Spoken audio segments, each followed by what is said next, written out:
HOA invaded my property with pipes. So I bought the source and made them pay the price.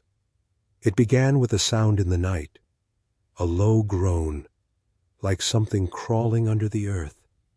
When I woke up, the fence was cut, and pipes, long silver pipes, stretched across my backyard like veins. The HOA swore it was for the good of the community. But I knew better. They weren't just stealing water. They were stealing power. So I decided to take it all back. And when I turned the valve, everything changed.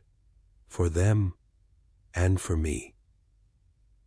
Welcome back to HOA Secrets Uncovered, where we peel back the perfect lawns and reveal the dark truths hiding underneath. My name is Daniel. I live in a quiet suburban neighborhood, the kind with neat fences, trimmed hedges, and too many rules. By day, I work as an auto electrician, fixing cars and chasing down sparks. But by night, I fight a different battle, a battle against the very people who think they own every inch of my home. This is my story of how the HOA crossed the line and how I made them pay the price. So when the HOA crossed the line, I knew I had to make them pay the price. At first, it was small things, notes left on my door, bright red envelopes stuck under my windshield wipers, fence not painted properly, grass too long by 3 inches, remove the tools from the driveway, petty rules, rules made to remind me who was in charge, and every time, I stayed quiet.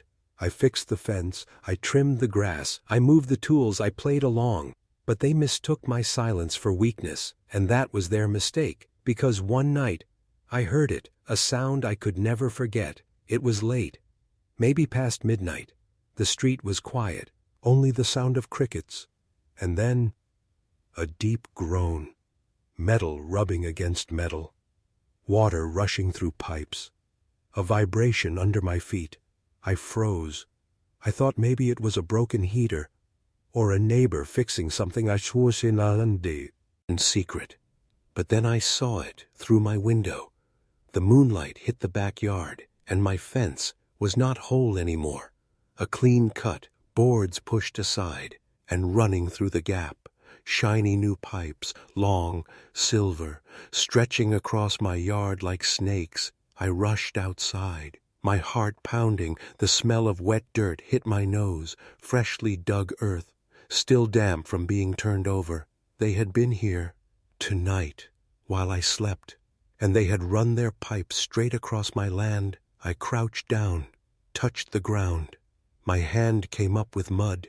The pipes vibrated under my fingers, water rushing through. They weren't just stealing dirt. They weren't just stealing space. They were stealing something much deeper. I followed the line. It ran through my garden, across the corner where I once built a birdhouse, past the old oak tree where my son used to play, straight through to the woods behind. And all I could think was, how long had they planned this? How many meetings? How many secret signatures? How many neighbors smiling at me in daylight? While planning to gut my land at night, I called the HOA president the next morning. Her voice was calm. Too calm, she said. "It's for the good of the neighborhood," I asked. "Why my land?" And she laughed. Not the laugh of kindness, not the laugh of apology. The laugh of someone who thought she had already won. That laugh. It burned through me from that day. I started watching. Every night. I sat near my window, waiting, listening, and every night I heard it again, the groan of the pipes, the water moving, stolen from under me, and with every sound, my anger grew. But anger alone doesn't win wars, and this was a war. The letters came again, more fines, more threats. Now they said my broken fence was against community standards. Imagine that. They cut it down themselves and fined me for it. Each letter I opened, I stacked it neatly on the table, not because I was scared, but because I was preparing. Each fine, each rule, each petty threat, it was all fuel. Neighbors began whispering. Some supported me quietly. Others avoided me completely. One even warned me. The HOA board already voted. They think you won't fight back. And that's when I realized they didn't see me as a neighbor. They saw me as an obstacle, a piece of dirt to build over. One night, I decided to walk the whole line of the pipe. From start to end, I wanted to see where it led, so I grabbed a flashlight, pulled on my boots, and stepped into the cool night. The air was damp, the ground soft from all their digging. I followed the pipe, step by step, until I reached the edge of the woods, and there it was. The spring, clear water bubbling up from the ground, the natural source that fed half this land, a quiet secret, hidden in the shadows. And now stolen by the HOA. They had tapped into it. Without a word, without asking, without caring. My blood boiled. That spring was life. It wasn't theirs.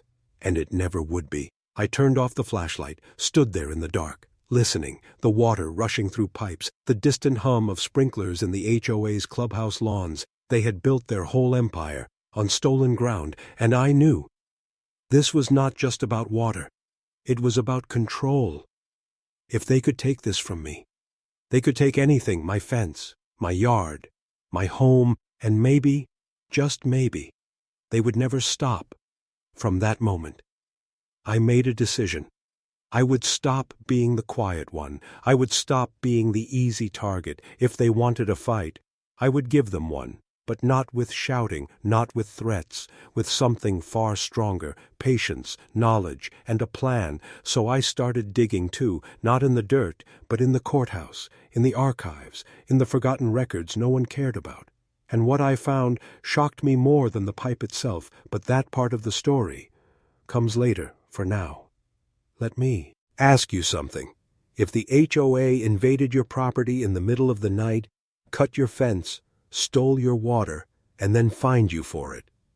The morning after I discovered the spring, the world outside looked normal. Children rode their bikes down the street, sprinklers ticked across green lawns, neighbors waved with coffee cups in their hands. But I couldn't unsee what I knew.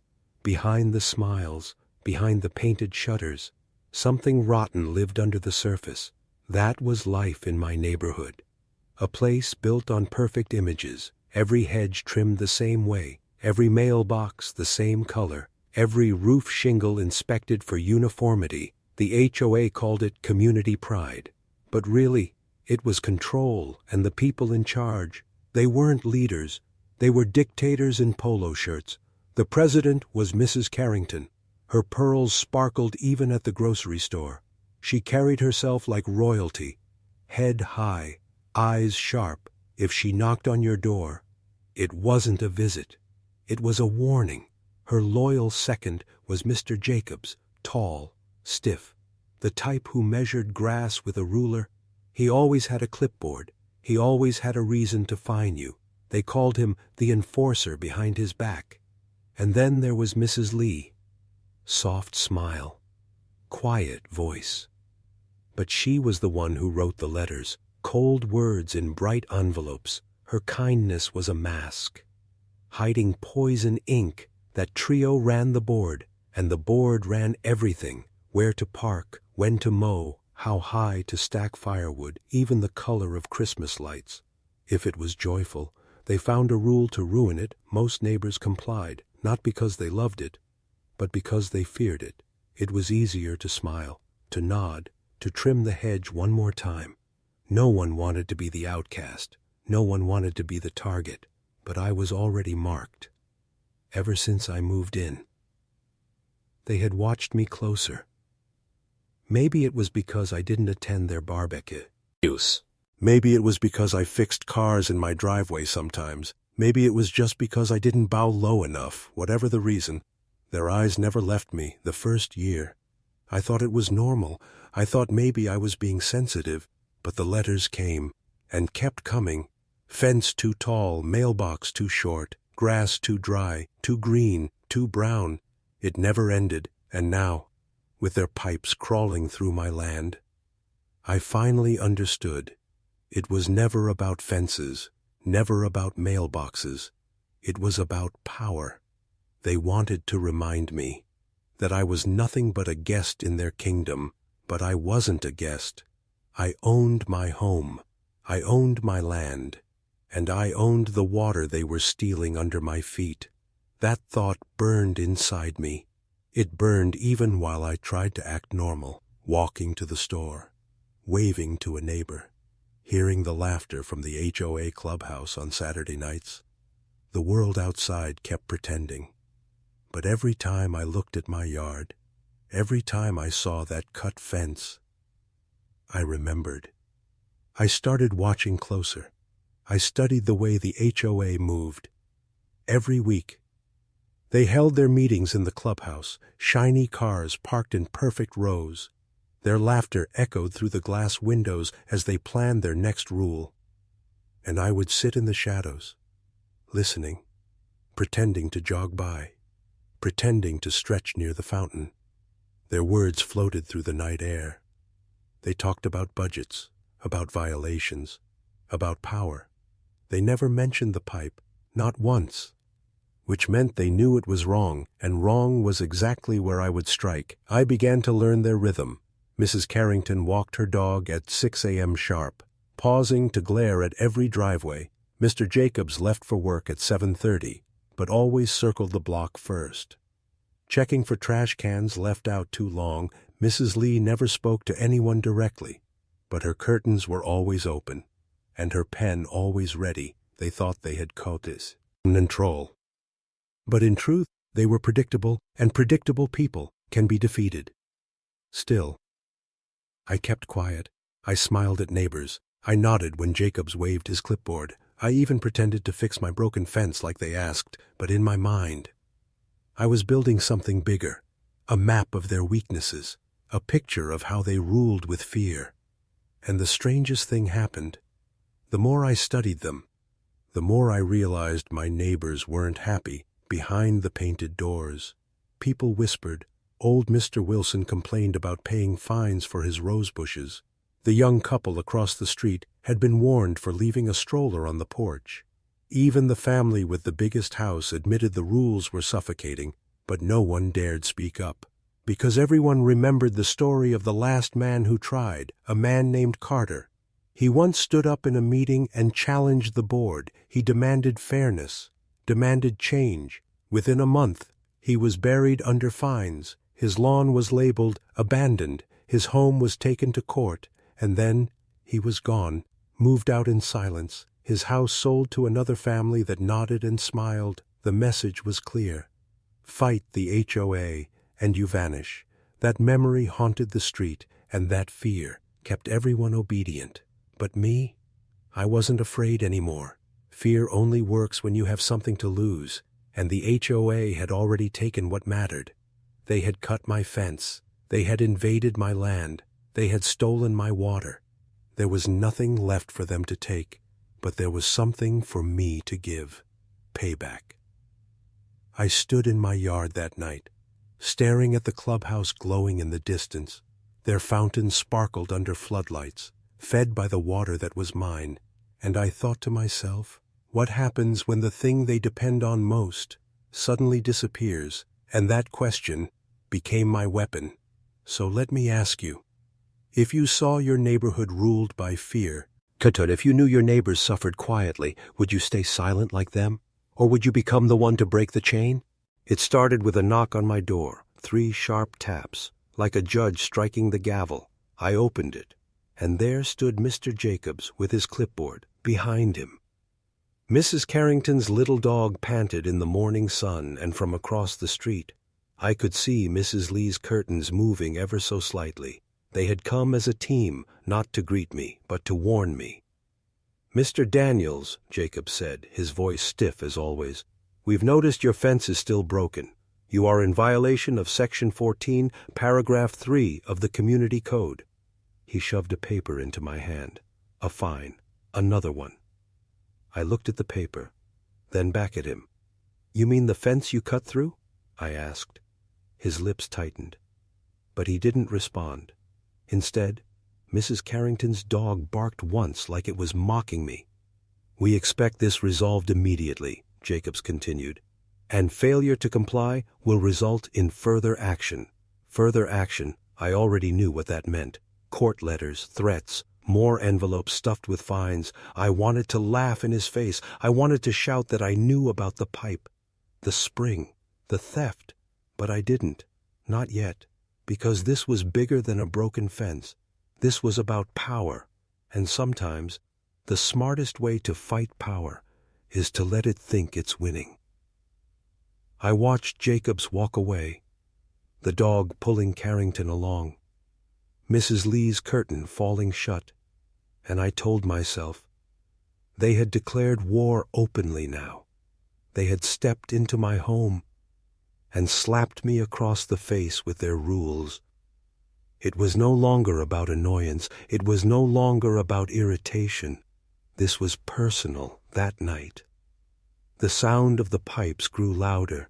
I sat by the window, staring at the dirt where they ran under my garden. The ground seemed to breathe with every rush of water. They weren't even trying to hide it anymore.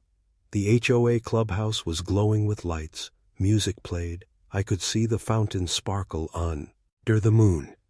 They were celebrating their theft, their victory, their control, and all I could think was, how sweet it would be to see those lights go dark. I decided then.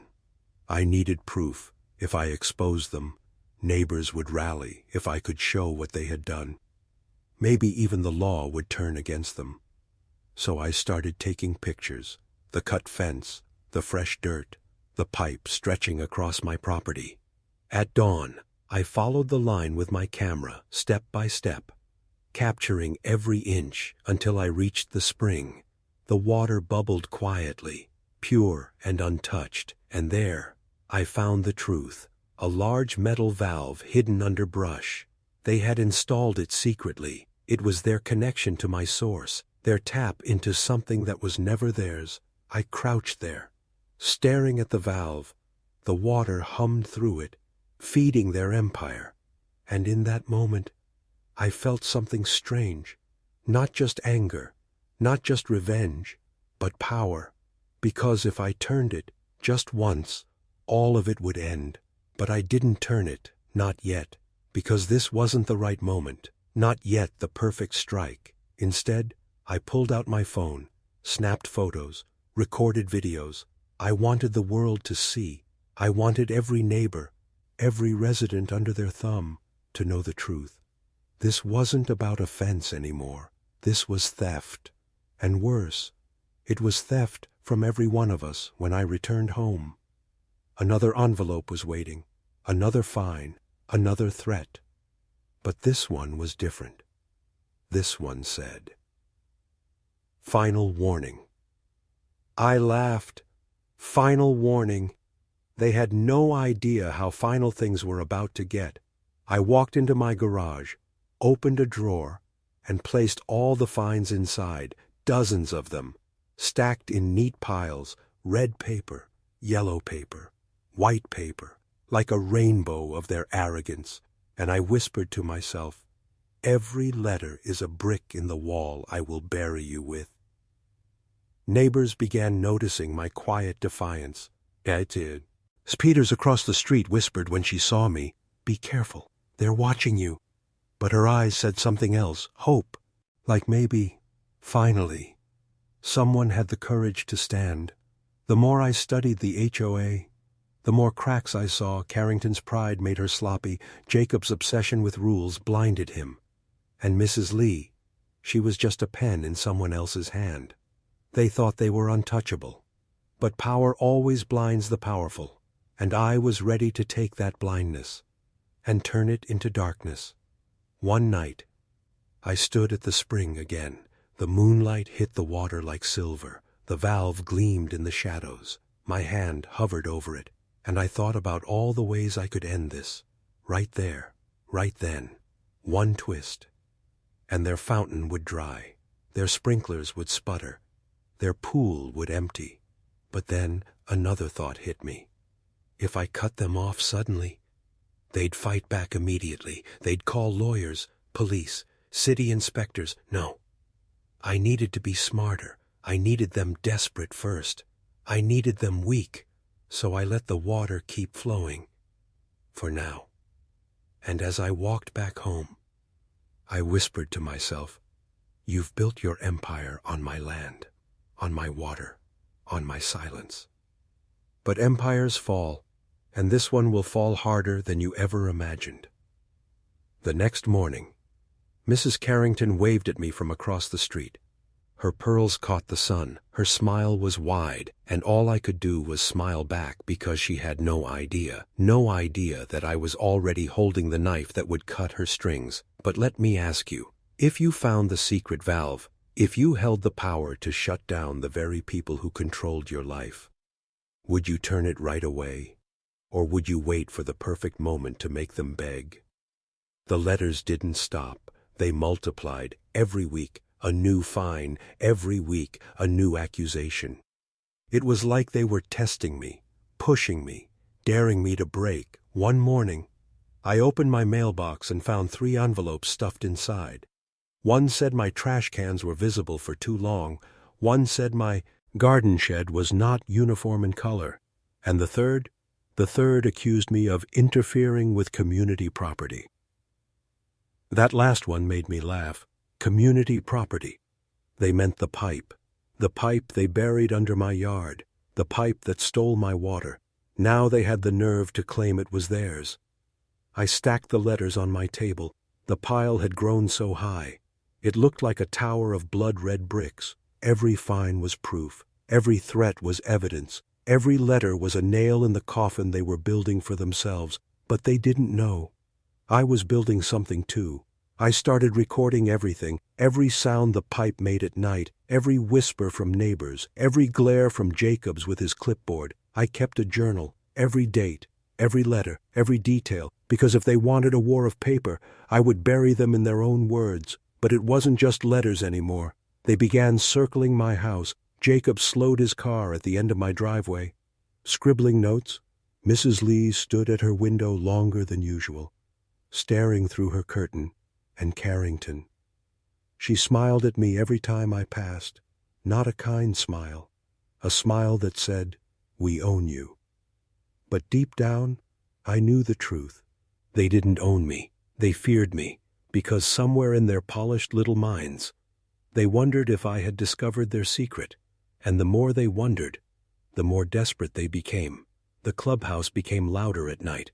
More meetings, more late-night arguments. I heard raised voices behind those glass windows. I saw shadows pacing. They were cracking. And I was the hammer waiting to strike. Then, one evening, I caught them red-handed. I came home late from work. The air smelled of gasoline and rain. My headlights swept across the yard, and there they were. 2 men I had never seen before, digging in the dirt near the pipe. Their shovels glinted under the street lamp. They froze wet. And they saw me. Jacobs appeared from the shadows, barking orders. "Keep digging. Don't stop." I stepped out of my car. "What the hell are you doing on my property?" I shouted. Jacobs turned, his face pale, his voice cold. "This is HOA business. Go back inside." I laughed. "My land, my water, my fence. And you call it HOA business?" He didn't answer. He just waved his hand. And the men kept digging, like I wasn't even there. I pulled out my phone, recorded everything. The men shoveling, the dirt flying, Jacob's smug face lit by the streetlight. "This will be useful," I told him. He finally snapped. "You don't know what you're dealing with," he hissed. And for the first time, I saw fear in his eyes. That night, the pipe groaned louder than ever. The sound crawled through my walls, through my dreams, like the HOA was drinking my life drop by drop, and I decided no more waiting. I drove to the courthouse again. I dug deeper into records, deeds, maps, surveys. The more I read, the clearer it became. That spring, that water, wasn't just mine. It was protected. It was listed under private rights belonging to my property line. The HOA had no claim, no permission, no right. They had built their empire on lies, and all I needed was the right moment to show the world. But revenge isn't about rushing, it's about timing, and so I prepared. The next HOA meeting was announced, a special gathering in the clubhouse. Everyone was invited. They wanted to show strength, to parade their control in front of the entire neighborhood. But I knew better. This was desperation. They needed to remind people who held the leash, and I decided I would be there the night of the meeting. I walked into the clubhouse. All eyes turned. Whispers spread like wildfire. Some neighbors nodded to me quietly. Others looked away in fear. At the front table, Carrington sat with her pearls shining under the lights. Jacob stood tall with his clipboard. Mrs. Lee shuffled papers nervously. Carrington's smile as wide, but her eyes were sharp. "Thank you all for coming," she began. "As you know, some members of our community have failed to respect the rules we live by." Her eyes flicked to me. "And we are here to ensure order is maintained." I leaned back in my chair, arms crossed, my phone in my pocket, filled with proof, my documents tucked neatly in my folder. The room buzzed with tension, neighbors shifting in their seats, waiting to see what would happen. Jacob stepped forward. "Violations have reached a record number," he said proudly. "Our fines are necessary to keep our neighborhood beautiful." But his voice cracked slightly, and I caught it. The tremor of a man losing control. I raised my hand slowly. The room fell silent. "Yes, Mr. Daniels," Carrington said through gritted teeth. I smiled. "I just have one question," I said softly. "When did you decide that stealing from your own neighbors was part of the rules?" The silence was deafening. Jacob stuttered. Mrs. Lee dropped her pen, and Carrington. Her smile finally slipped. The room erupted. Whispers, gasps, neighbors turning to each other, confusion spreading like wildfire. I didn't reveal everything that night. Not yet, because I wanted them squirming. I wanted them panicking. I wanted them to feel the weight of fear pressing on their perfect little rules as I walked out of the clubhouse. Carrington's voice called after me, "This isn't over, Mr. Daniels," and I turned just enough to smile at her. "No," I said, "it's just beginning." That night, I stood by the spring again. The water bubbled calmly, the valve gleamed in the moonlight, and for the first time, I rested my hand on it with confidence, because now it wasn't just my fight. It was the neighborhood's, and the moment to strike was almost here. But let me ask you, if you had the proof in your hand, the evidence to destroy the very people who controlled your lot, would you reveal it right away? Or would you wait until they were at their weakest to make the fall hurt even more the night after the meeting? I couldn't sleep. The air felt heavier, like the neighborhood itself was holding its breath. Every shadow looked sharper, every sound felt closer, and through it all, I heard the groan of the pipe under my yard, a reminder that the HOA was still drinking from what was mine. But something had changed, for the first time. I had seen fear in their faces. Carrington's smile had cracked. Jacob's voice had trembled. Mrs. Lee's pen had slipped from her hand. They weren't untouchable anymore. They were human, and humans make mistakes. I decided to push harder. The next morning I drove back to the courthouse. The clerks barely looked at me anymore. I had been there so often. They probably thought I lived in those dusty archives. And in a way, I did, because buried in those old records, I found the piece that turned everything upside down. It wasn't just that the spring was on my property. It wasn't just that the water rights belonged to me. It was something bigger, something older, an agreement made decades ago. Back when the land was first divided, the original owner had placed restrictions. The spring was protected under private deed. No one could use it without written consent from the landowner. No one, not even the HOA. And here's the twist. Not only had they broken the law, they had put the entire HOA in danger, because if I pursued this legally, not only would their pipe have to be removed, but every fine, Every dollar they had collected using community property rules tied to that water could be challenged. All of it, years of power, years of money, all of it built on a theft. One stroke of a judge's pen, and their empire would collapse. I sat there in the courthouse, staring at the dusty page in my hands. I almost laughed out loud, because this wasn't just about revenge anymore. This was about justice, and justice was mine to deliver. But instead of running to a lawyer that very moment, I did something else. I went home and waited. I waited because I wanted to see how desperate they would become. And desperate they were within days. The letters doubled, then tripled. Threats about liens, threats about foreclosure. They claimed I was destabilizing the community. They even sent a notice saying my property might be seized if I didn't comply. Seized.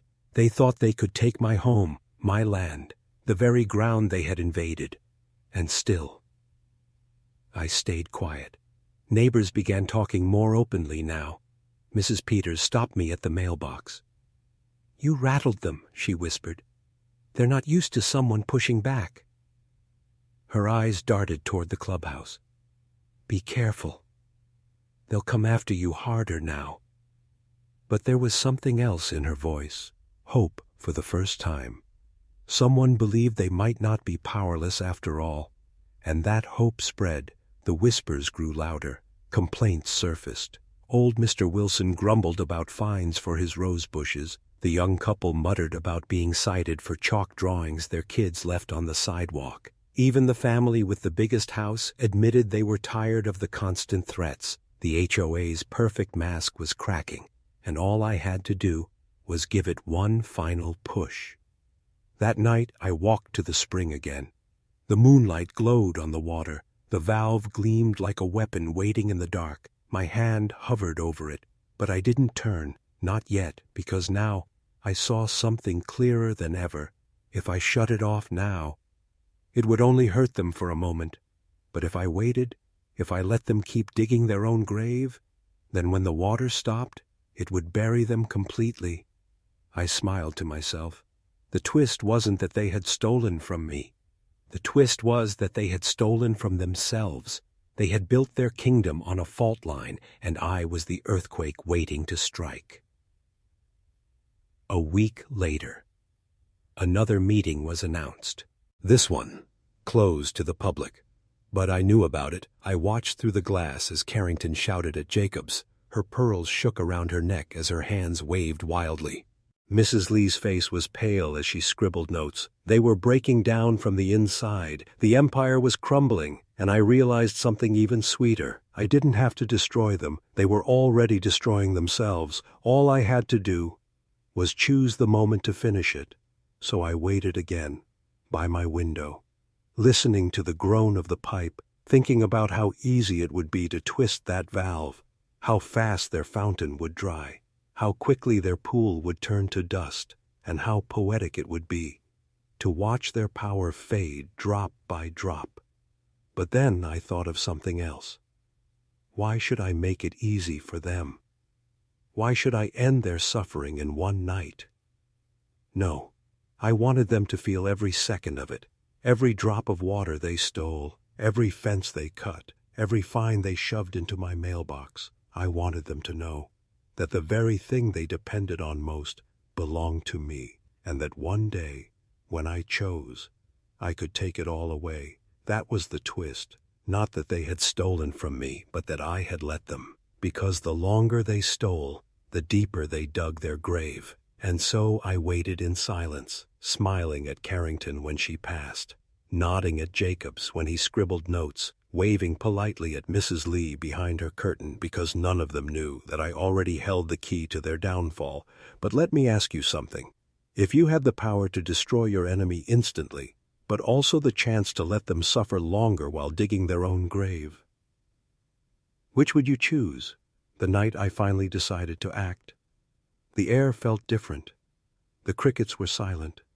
The wind was still. Even the moon seemed brighter, like it was watching me, waiting for what I was about to do. I walked into my backyard. Flashlight in hand, The pipe hummed under the dirt. The sound wasn't water anymore. It was blood in my ears.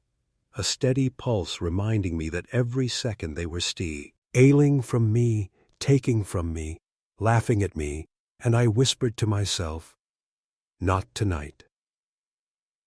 I followed the pipe step by step, across the yard, through the cut fence, into the woods, until I stood over the spring again. The valve gleamed in the dark. The water bubbled quietly, unaware of the storm I was about to unleash. I rested my hand on the valve. My fingers trembled. One twist, and their fountain would stop. Their sprinklers would cough. Their precious lawns would turn brown under the sun. Their empire would collapse in silence. I could almost hear it already. The cries of neighbors, the panic in the clubhouse, Carrington's pearls rattling as she screamed, Jacob's ripping through his clipboard like paper, Mrs. Lee's pen finally breaking in half. It would be beautiful, but still. I waited, because I didn't just want revenge, I wanted justice, and justice meant they had to see it with their own eyes. The next morning I woke early. Neighbors gathered near the clubhouse for another meeting. This time, I didn't just sit in the back. I walked to the front, folder in hand, proof tucked inside. Carrington spotted me immediately.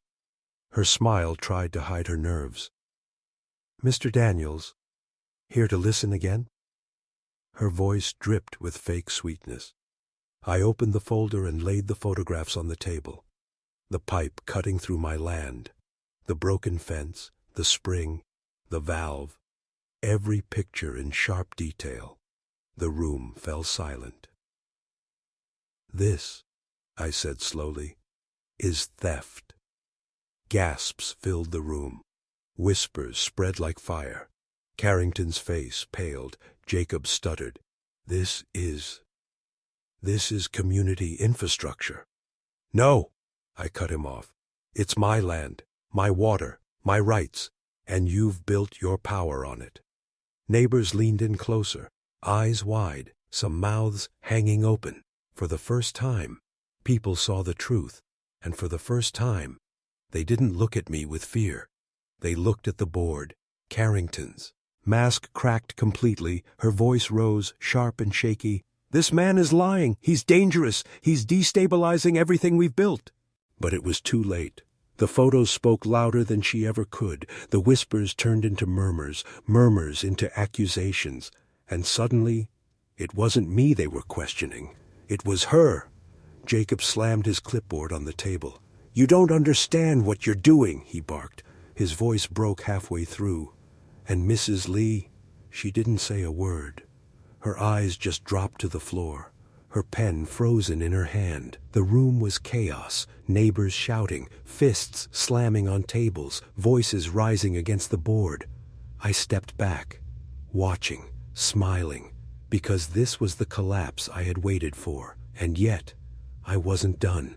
That night, I returned to the spring. The air was thick with the smell of dirt and water. The pipe hummed louder than ever. The board must have turned the valve higher, desperate to keep the fountain alive. But tonight, I was done waiting. I crouched down, wrapped my hand around the valve, and with one slow twist, silence. The groan of the pipe stopped. The hum disappeared. The water no longer rushed into their empire. It was mine again, every drop.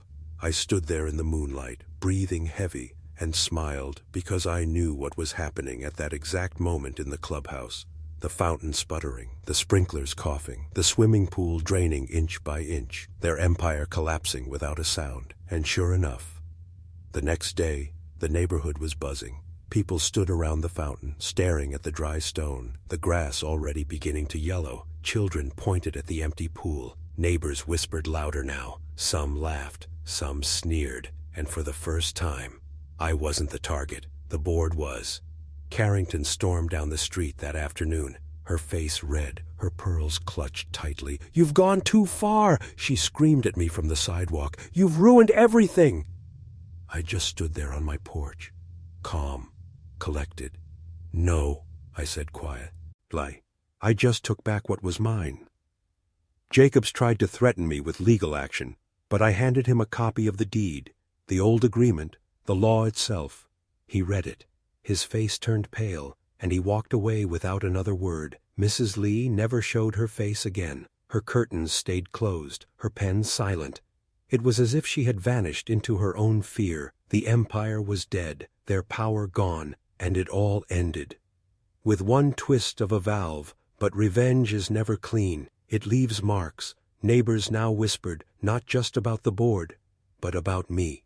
Some called me a hero, others called me dangerous. Some said I had freed them, others said I had doomed the neighborhood. And maybe they were all right, because sometimes, to kill a monster, you have to become one. But let me ask you something. If you had the power to bring down your enemy completely, knowing it would also change how everyone saw you forever. The morning after I shut the valve, the neighborhood felt different. The air was heavy, the lawns were dull, and for the first time, silence filled the streets. No sprinklers ticking, no fountain splashing, no steady hum of stolen water flowing through the pipes under my land. It was quiet. Too quiet. I walked out onto my porch with a cup of coffee. Neighbors stood in clusters, whispering in hushed tones. Children rode bikes past the clubhouse, pointing at the dry fountain. Dogs sniffed at patches of yellow grass spreading like scars through the perfect lawns. The illusion of paradise was gone, and all of it, because of one decision I made in the dark. By noon, Carrington came storming down the sidewalk. Her pearls swung wildly, her face red, her dog tugging on its leash. "You think this is funny?" she snapped. "You've ruined this entire neighborhood." Her voice cracked on the last word, because even she knew. The empire she had built was crumbling in plain sight.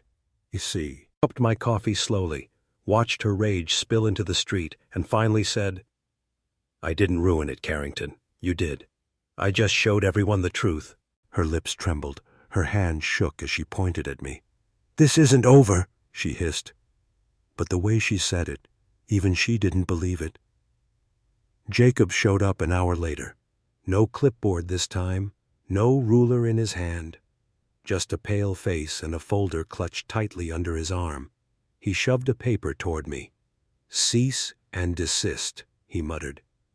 But I just smiled, because I already had my own folder, proof, deeds, records, the law itself. I held it up so he could see. "Your papers mean nothing," I told him, and he knew it. His shoulders slumped, and for the first time, the enforcer had nothing to enforce. As for Mrs. Lee, she never came. Her curtains stayed drawn, her pen silent. The woman who once wrote threats like poetry had vanished into her own shadows. The board was broken, their grip on the neighborhood gone. But here's the thing no one tells you about winning. It doesn't feel like victory. It feels quiet, like standing in a battlefield after the smoke clears, bodies gone, flags torn, only silence left to remind you of the war. Neighbors approached me slowly over the next few days. Some clapped me on the back. About time someone stood up to them, they said. Others kept their distance, their eyes sharp, suspicious, like I had become something to fear. And maybe I had, because when you hold the power to shut down an empire with a single twist of a valve, people don't just see you as a neighbor anymore. They see you as something else, a warning, a reminder that not all battles end with smiles and barbecues. But I didn't regret it, not one bit.